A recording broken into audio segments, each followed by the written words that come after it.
Hi friends. இன்னைக்கு நம்ம பார்க்க போற டிஷ் என்னன்னா, நம்ம எல்லாருக்கும் ரொம்ப ஃபேவரட்டான தக்காளி சோறு எப்படி செய்றதுன்னு தான் பார்க்க போறோம். இது செய்றது ரொம்பவே ஈஸிங்க. 10 நிமிஷத்துல கடகடன்னு செஞ்சு முடிச்சிடலாம்.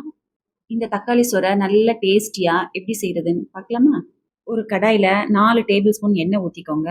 1/2 டேபிள் ஸ்பூன் கடுகு, 1 டேபிள் ஸ்பூன் உளுந்து, 1/2 டேபிள் ஸ்பூன் ஜீரகம், 1 டேபிள் ஸ்பூன் பொடியா நறுக்கின இஞ்சி, 1 டேபிள் ஸ்பூன் பொடியா நறுக்கின பூண்டு, 3 பச்சை மிளகா, கொஞ்சமா கருவேப்பிலைய போட்டு நல்லா வதக்கி விட்டுக்கோங்க. 3 பெரிய வெங்காயத்த நீள நீளமா கட் பண்ணி போட்டு பச்சை வாசம் போற வரைக்கும் வதக்கி விட்டுக்கோங்க. வெங்காயம் வதங்கினதும் 4 தக்காளிய பொடியா கட் பண்ணி போட்டுக்கோங்க.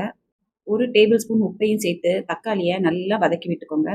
தக்காளி நல்லா வதங்கினதும் 1/4 டேபிள் ஸ்பூன் மஞ்சள் தூள், 1/2 டேபிள் ஸ்பூன் மிளகாய் தூள், கொஞ்சமா கரம் மசாலா எல்லாத்தையும் போட்டு மசாலா வாசம் போற வரைக்கும் வதக்கி விட்டுக்கோங்க.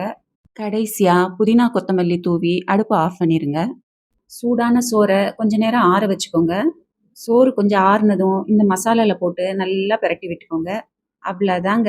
டேஸ்டியான தக்காளி சோறு ஜம்முன்னு ரெடி ஆயிடுச்சு பாருங்க. நீங்களும் வீட்ல ட்ரை பண்ணி பாருங்க.